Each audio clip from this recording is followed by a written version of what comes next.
দেখুন, আমি যেটা বলেছি যে আজকে তৃণমূল কংগ্রেসের সমস্ত বিধায়ক,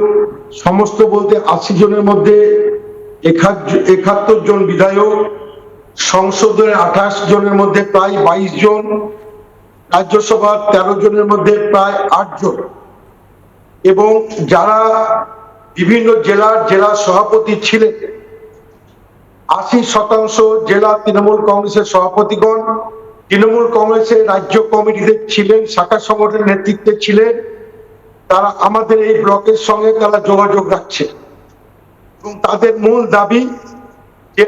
যেটা কল্যাণদা পরশুদিন আপনাদের টিভি চ্যানেলের সামনে প্রকাশ্য বলেছে যে রক্তের সম্পর্ক রাখবে না দুর্দিনের কর্মীদের রাখবে, সিদ্ধান্ত নেত্রীকে নিতে হবে। এই দাবিটা আমাদের মূলত ছিল, আমাদের দাবিকে মান্যতা দেওয়া হয়নি। তাই আমরা যে ব্লকটা নতুন তৈরি করেছি, আমি নয় আমরা সকলে বসে সিদ্ধান্ত নিয়েছি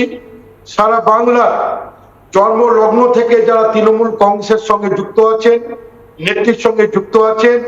আমরা সকলে বসে সিদ্ধান্ত নিয়েছি আমরা মূল তৃণমূল কংগ্রেস চাষের উপর জোড়াফুল, এটা আমাদের হওয়া উচিত। কারণ বাংলার 80% যারা দুর্দিনের তৃণমূল কংগ্রেসের সাথী, জন্মলগ্ন থেকে তৃণমূল কংগ্রেসে আছেন, এবং আমরা যারা বিধায়ক হয়েছি প্রায় 80 জনের মধ্যে 70 থেকে 71 জন, সংসদের মধ্যে 28 জনের মধ্যে 20 থেকে 22 জন, রাজ্যসভা সংসদের মধ্যে 8 থেকে 9 জন আজকে আমাদের এই ব্লকের সঙ্গে যুক্ত আছে, এবং সারা বাংলা তৃণমূলের জন্মলগ্ন থেকে নেত্রীর সঙ্গে লোগোটা আপনারা কেন চাইছেন? জোড়াফুল লোগোটা কেন চাইছেন? আলোচনা করে আমরা তৃণমূল কংগ্রেসের টোটাল আইডেন্টিটি, যেটা মূল তৃণমূল কংগ্রেসের নেতৃত্ব আমাদের সঙ্গে আছে, তাই আমাদের মূল দাবি যে ঘাসের লোগো সহ আমাদের তৃণমূল কংগ্রেসের আছে, যাতে আমাদের নতুন ভাবে দেওয়া হয়।